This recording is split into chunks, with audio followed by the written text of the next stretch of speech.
আসছে তো 3টা কেন্দ্র ভালো, ওখানে স্মুথ এখন পর্যন্ত আমি যেগুলো দেখেছি। দেখা কেবল শুরু হলো, ইনশাল্লাহ দোয়া করেন সারাটা দিন যেন এমন যায়। খারাপ হলে খারাপ বলবো, ভালো হলে ভালো বলবো। এখন পর্যন্ত ভালো।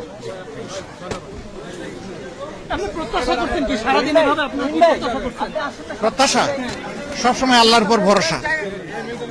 গতকাল পর্যন্ত আপনারা ব্যাপক অভিযোগ করেছেন নির্বাচন কমিশন। আসসালামু আলাইকুম। কেমন আছেন? জি আছি আলহামদুলিল্লাহ।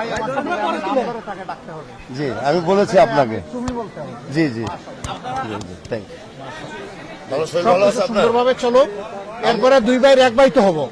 নাম তো দুইজনই শফিক, অসুবিধা। আপনি তো আমার বড় ভাই, আমি তো ফার্স্টেই বলছি আপনাকে। মাশাআল্লাহ। জামায়াত আমির গতকালকে থেকে আপনারা নানান অভিযোগ করতেন, প্রশাসন, অপোনেন্ট পার্টি, যেখানে সমস্যা ওখানেই অভিযোগ করেছি। যেখানে সমস্যা নাই সেখানে কোনো অভিযোগ নাই। একজন বলুন ভাই, এখন কতটা আত্মবিশ্বাস? না কিছু সমাধান হয়েছে, একেবারে হয় নাই।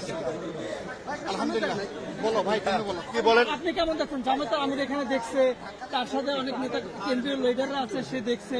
আপনি এটা কেমন ফিল করছেন? আপনার দেখেন, অনেকদিন পর একটা ভালো পরিবেশে ভোট হচ্ছে।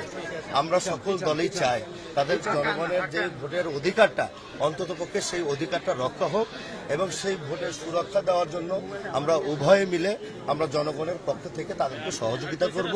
ভোট পরিচালনা যারা করছে তাদেরকেও আমরা যদি কোনো বিষয় প্রয়োজন হয় আমরা তাদেরকে সহযোগিতা। বিশেষ করে এই শুনে যে ফলাফল হয় আপনি মেনে নেবেন? কেন মেনে নেব না? হয় নট। এটা তো আমরা বড় ভাই ছোট ভাই, তাই না?